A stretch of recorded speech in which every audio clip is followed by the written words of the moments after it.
کر لیتا ہے. جو خاموش دعوت ہے ان کی خاموش دعوت، اس کے پیچھے تو یہ چل پڑتا ہے کہ ٹھیک ہے جناب جناب جناب جیسے آپ فرمائیں بس میں آپ کے ساتھ ہوں، بزدل ہو جاتا ہے.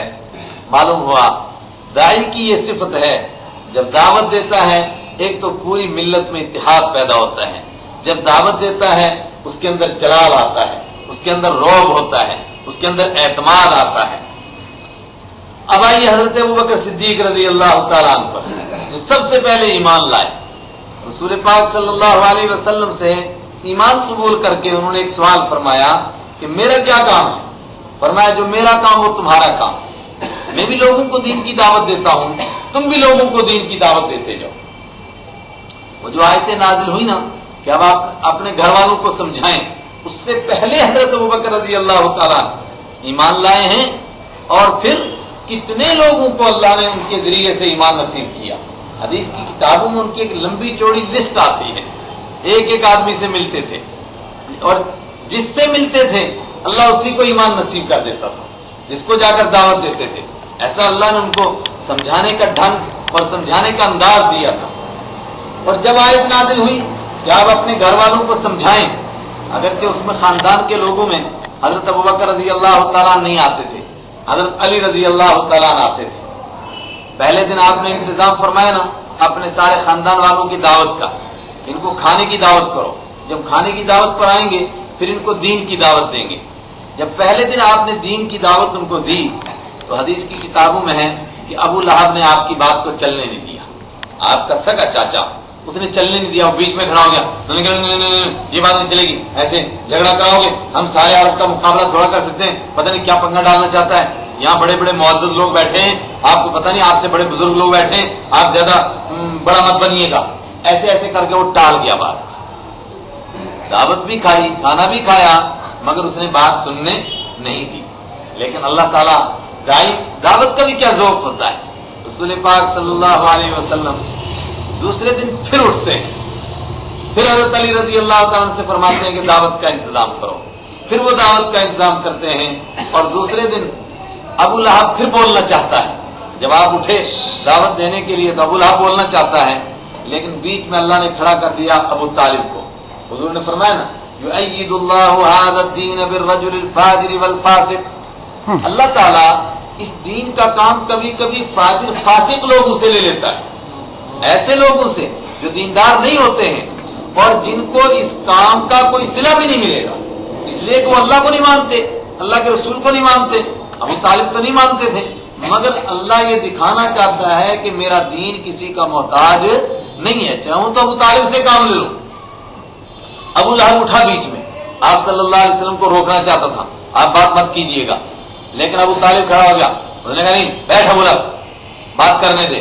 کیا سوچتا ہے تو کہ میرے بھتیجے کا باپ مر گیا، یتیم ہے اس لیے تو بات نہیں کرنے دیتا ہے، کل بھی تو نے بات کو ٹال دیا، بھائی بولنے تو دے ان کو، کہنا کیا چاہتے ہیں.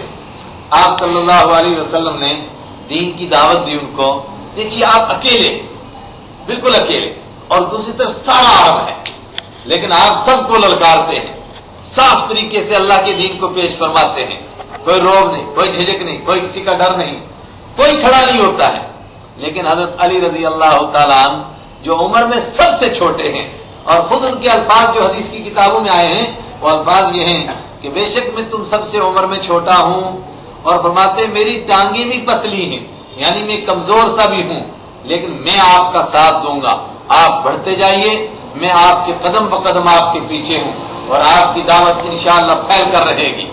سنا ٹال دی بات، حضرت علی رضی اللہ تعالیٰ نے ساتھ دیا. اور اس کے بعد آخری آیت نازل ہوئی کہ اب آپ ڈنکے کی چوٹ سب کو سنا دیجئے، کسی کو مت چھوڑیے گا. اس پر آپ صلی اللہ علیہ وسلم نے وہ آواز لگائی جس پر سارے لوگ اکٹھے ہوئے اور آپ صفا پہاڑی پر چڑھے اور وہاں سے سب کو دعوت دی دین کی.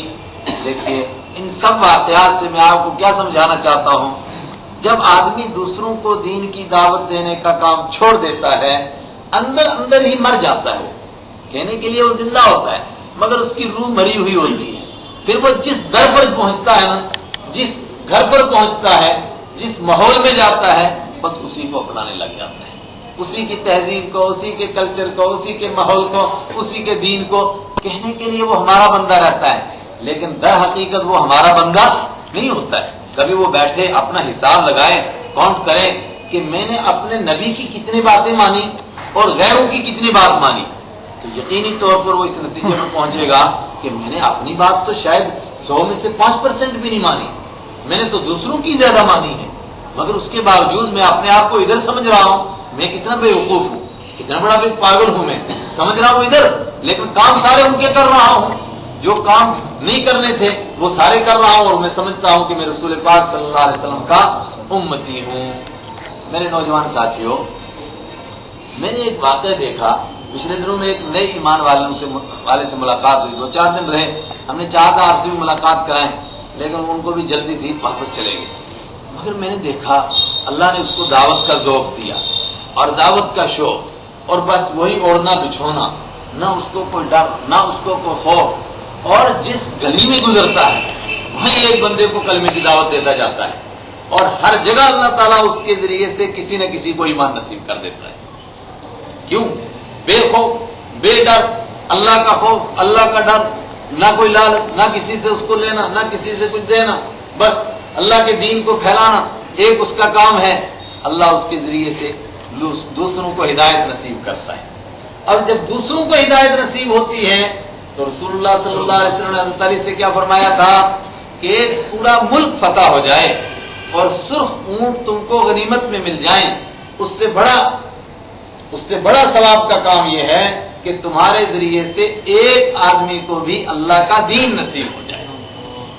جب ایک آدمی کو اللہ کا دین نصیب ہوگا، وہ جب تک دین پر عمل کرے گا، فرمایا اس کی نیکیوں میں تمہارا حصہ لکھا جائے گا. ہماری نیکیاں قبول ہوتی ہیں کہ نہیں ہوتی ہیں، لیکن جو تمہارے ذریعے سے ایمان میں آئے گا، دینداری میں آئے گا. میں محض ایمان میں نہیں کہتا ہوں، اس لیے کہ اپنے لوگ جو نام کے لیے مسلمان ہیں اور کام ہمارا ان میں سے اللہ کے نبی صلی اللہ علیہ وسلم کا اور امت والا ایک کام بھی نہیں ہے، تو اس کو بھی تو ہم یہی کہیں گے، دین کی دعوت ہی دینی ہے، اس کو اب اور کیا کرنا ہے. اگر تمہارے ذریعے سے ایک آدمی بھی فرمایا دین پر آئے گا، تو جب تک وہ دین پر عمل کرے گا اس کی تمام نیکیوں میں تمہارا بھی حصہ رہے گا.